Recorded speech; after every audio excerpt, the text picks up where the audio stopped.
श्री कृष्ण ने गीता में क्या खूब कहा है, बस कर्म तुम्हारा कल होगा। और कर्म अगर सच्चाई है तो कर्म कहाँ निष्फल होगा। हर एक संकट का हल होगा और आज नहीं तो कल होगा। लोहा जितना तपता है उतनी ही ताकत भरता है। सोने पर जितनी ताप लगे वो उतना प्रखर निखरता है। हीरे पर जितनी धार लगे वो उतना खूब चमकता है। मिट्टी का बर्तन पकता है तब धुन पर खूब खनकता है।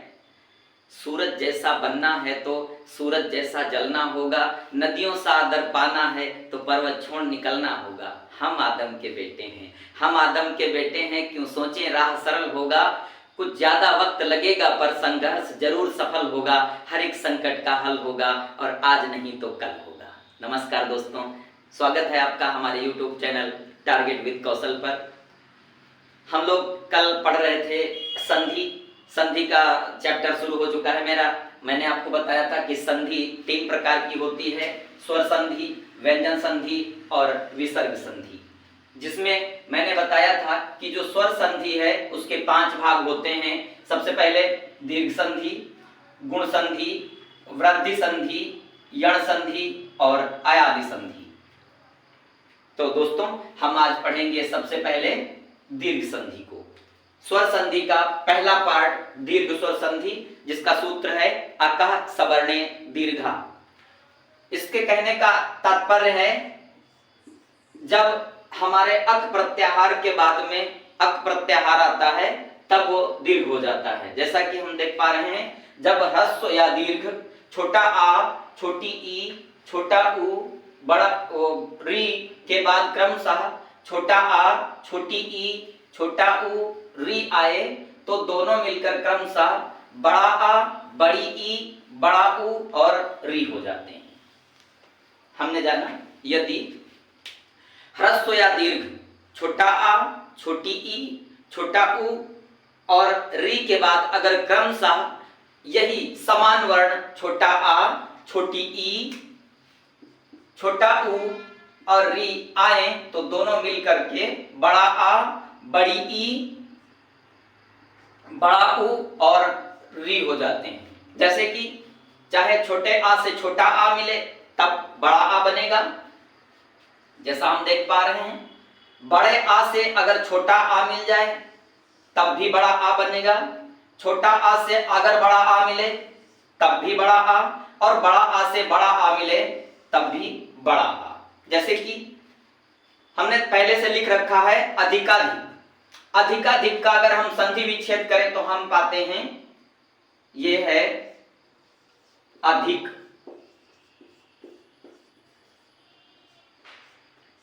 प्लस अधिक।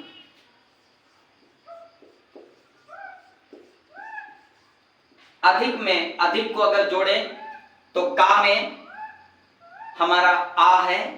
मैं कल बता चुका हूं कि इसमें इस का में ये क है और यहां पर अ है।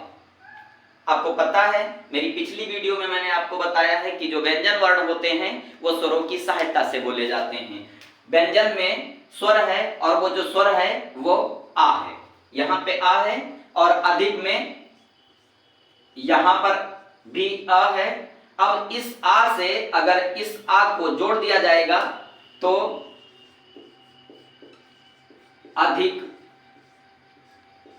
और अधिक मिलकर के अधिकाधिक हो जाएगा। जैसा कि आप ये देख पा रहे हैं,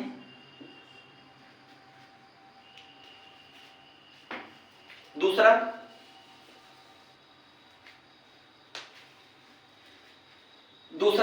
अगर बड़े आ से छोटा आ मिलता है तब भी बड़ा आ बनता है। जैसे कि दीक्षा,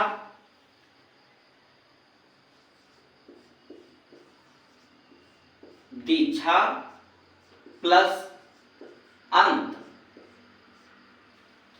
जिसमें यहां बड़ा आ है और ये आ, इनके मिलन से बनेगा बड़ा आ और हमारा शब्द बनकर तैयार हो जाएगा दीक्षांत,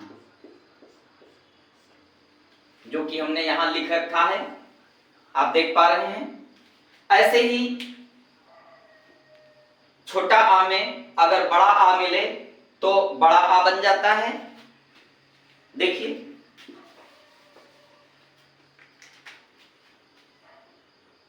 ये हमने राम लिखा, अगर इससे आनंद जोड़ दिया जाए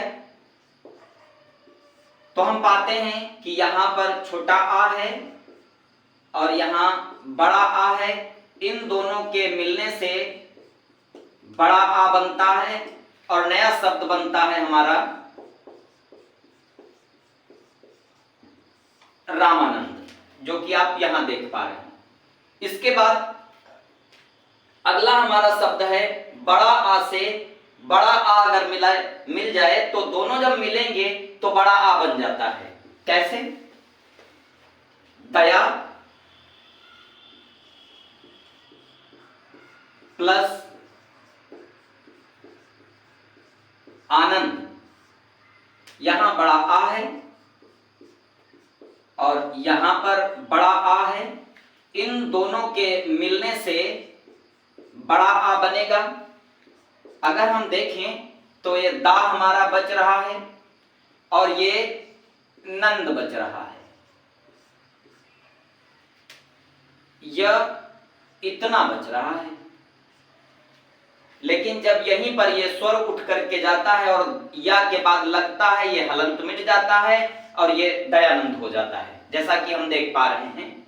ये तो इस तरीके से मैंने आपको बताया कि छोटा आ के बाद अगर छोटा आ मिलता है तो बड़ा आ बनता है। बड़ा आ से अगर छोटा आ मिलता है तब भी बड़ा आ बनता है। छोटा आ से अगर छोटा आ बड़ा आ मिलेगा तब भी बड़ा आ बनता है। और बड़े आ से अगर बड़ा आ मिलता है तब भी बड़ा आ बनता है। इसके बाद अगर हम ई की बात करें तो छोटी ई से अगर छोटी ई मिलेगी तो बड़ी ई बनती है। जैसे कि रवि प्लस इंद्र, यहां छोटी ई है, यहां छोटी ई है, इन दोनों के मेल से बनेगी बड़ी ई और हमारा शब्द बनेगा रविंद्र। जैसा कि यहां लिखा हुआ है, आप देख रहे हैं कि छोटी ई से छोटी ई मिलती है तो क्या बनती है? बड़ी ई बनती है। समझ पा रहे होंगे आप। अगला, अगर छोटी ई से बड़ी ई मिले तब भी बड़ी ई बनती है। जैसे कि कवि, ये हमने लिखा कवि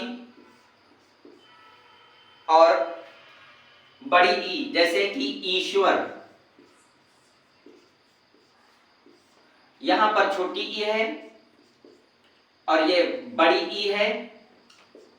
हम इसे ले जाएंगे तो कब होता है और ये स्वर, इतना बचता है। इस ई को हमने निकाल लिया है और यहां से इस ई की, छोटी ई की मात्रा को निकाल लिया है। इन दोनों के मिलने से बड़ी ई बनती है।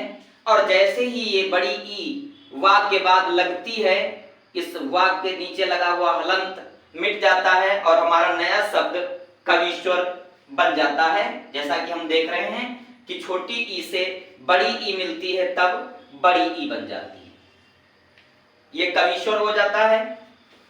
अगला शब्द है हमारा कि अगर बड़ी ई से बड़ी ई मिलती है तब भी बड़ी ई बनती है। जैसे कि ये नदी प्लस ईस, हम देख पा रहे हैं यहां पे अगर हम बड़ी ई निकाल लें तो हमारा बचता है नद और इसका हमने ई निकाल लिया, ये बड़ी ई है, इतना पार्ट बच रहा है। अब इस ई से इस ई को जोड़ना है तो यहां केवल बचता है स। बराबर अगर करें तो हम इतना लिख सकते हैं, ये है नद, ना में ना के बाद में दा में हलंत है और ये सा है। इस बड़ी ई और अगली बड़ी ई के मिलाने से जो बड़ी ई बनती है और जैसे ही दा के साथ वो बड़ी ई जुड़ती है दा के नीचे का हलंत हटता है और हमारा नया शब्द नदीस बन जाता है। जो हम देख पा रहे हैं ये नदीस हो जाता है, जिसमें बड़ी ई और बड़ी ई के मिलने से बड़ी ई बन जाती है। अगला शब्द है, अगर बड़ी ई के बाद छोटी ई मिले तब भी बड़ी ई बनती है। अगर बड़ी ई के बाद छोटी ई मिले तब भी बड़ी ई बनती है। उसके लिए उदाहरण है हमारा मालती।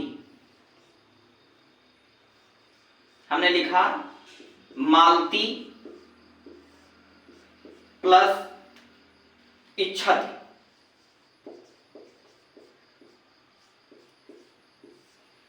हम पाते हैं कि ता से अगर हम इसकी मात्रा निकाल लें, इसका स्वर निकाल लें जो कि बड़ी ई है, और इस इच्छति का ई निकाल लें, तो इन दोनों के मिलने से बड़ी ई बन जाती है। अगर हम शब्द को आगे लिखें तो मालती से जैसे ही स्वर निकलता है ये कुछ इस तरह से बचता है। इच्छत का ई निकलने से छा बचता है, चा, और ये छत, इतना बचता है। लेकिन जैसे ही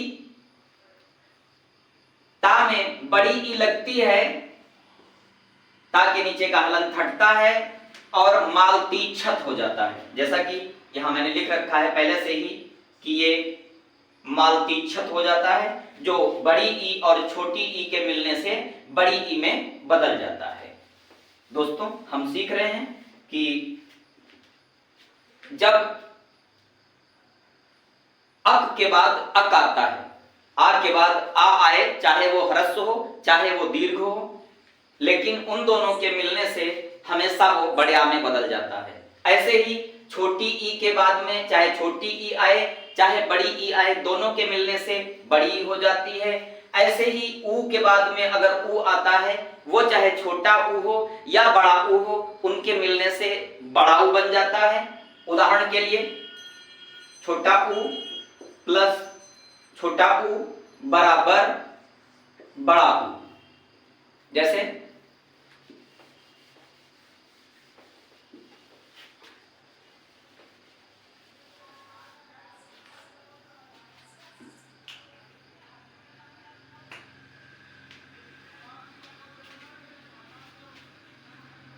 यहां अगर हम लिखें गुरु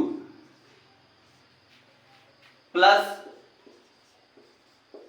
उपदेश, तो हम देखते हैं इस रा में छोटा ऊ है और उपदेश में भी छोटा ऊ है।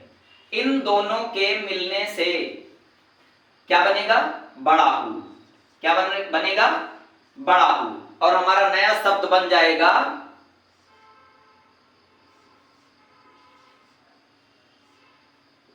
गुरु उपदेश। अब समझ पा रहे होंगे कि इनके बाद चाहे ह्रस्व हो अथवा दीर्घ हो, अगर अक प्रत्याहार के बाद में अक ही प्रत्याहार आता है तो उनके मिलने से क्रमशः छोटा आ बड़े आ में, छोटी ई बड़ी ई में, छोटा ऊ बड़ा ऊ में और री में बदल जाता है। आप समझ पा रहे होंगे। वीडियो बहुत लंबी ना हो इसलिए अगली संधि जो हमारी गुण संधि है उसे हम नेक्स्ट वीडियो में पढ़ेंगे। आप सबसे निवेदन है कि मेरा हौसला अफजाई करें, मेरे चैनल टारगेट विद कौशल को सब्सक्राइब करें, लाइक करें, शेयर करें और कमेंट करें। आपके स्नेह की आकांक्षा में और आपके कमेंट की इच्छा में सदैव रहूंगा मैं। मेरा प्रयास है कि मैं और अच्छा कर सकूं। प्लीज आप लोग चैनल पे जाइए, टारगेट विद कौशल को सब्सक्राइब करिए, वॉच करिए और अपने कमेंट मुझे करते रहिए। मैं आशा करता हूं कि मेरे द्वारा उपलब्ध कराई गई जानकारी आपको अच्छी लगेगी। आप सबसे पुनः निवेदन करता हूं कि आप सब मेरे चैनल टारगेट विद कौशल को ज्यादा से ज्यादा लाइक, शेयर और सब्सक्राइब करें, वॉच करें। नमस्कार।